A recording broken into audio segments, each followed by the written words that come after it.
আসসালামু আলাইকুম। আমি ঢাকার জাপানি ক্যাপিটাল থেকে তানজিলা বলছি। আমরা এখন কথা বলবো, আমরা একজন স্টুডেন্ট জাপানি ভিসা পেয়েছে আলহামদুলিল্লাহ। তার সাথে ভাই আপনার নাম? শাহরিয়ার আলম। শাহরিয়ার। কোথা থেকে এসেছেন? আমি পাবনা থেকে এসেছি। আচ্ছা, আপনি কোন সেশনের জন্য ঢাকার একাডেমিতে ভর্তি হয়েছিলেন বা এসেছেন? আমি অক্টোবর সেশনের জন্য প্রসেসিং করেছিলাম। অক্টোবর সেশনের জন্য ভিসা পেয়েছি। অক্টোবরের জন্য পেয়েছেন, কংগ্রাচুলেশনস। আমি আসলে জানতে চাচ্ছিলাম কাকারার খোঁজটা কিভাবে পেয়েছেন? টাকার অনারের বাড়ি হচ্ছে পাবনাতে, আমার বাসা হচ্ছে পাবনাতে। সো সেই ক্ষেত্রে ওইখান থেকে চিনা আর কি। আচ্ছা, তার মানে হচ্ছে আপনারা একই এলাকার লোক। জি। আচ্ছা, ঠিক আছে।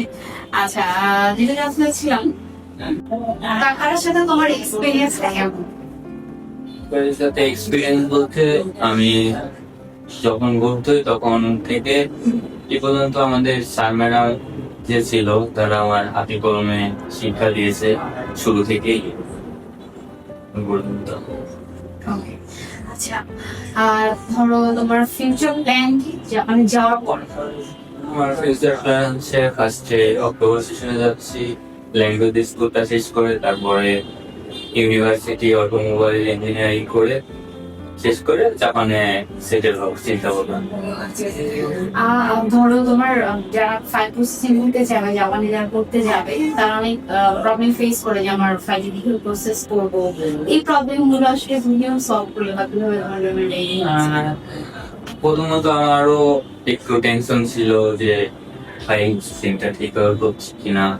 পরবর্তীতে দেখলাম যে না, টাকার যে ডকুমেন্টস টিম আছে তারা অত্যন্ত সুদক্ষভাবে প্রস্তুত করেই ফাইল প্রসেসিংটা করে, অনেক ভালো করে রেখে প্রসেসিং করে।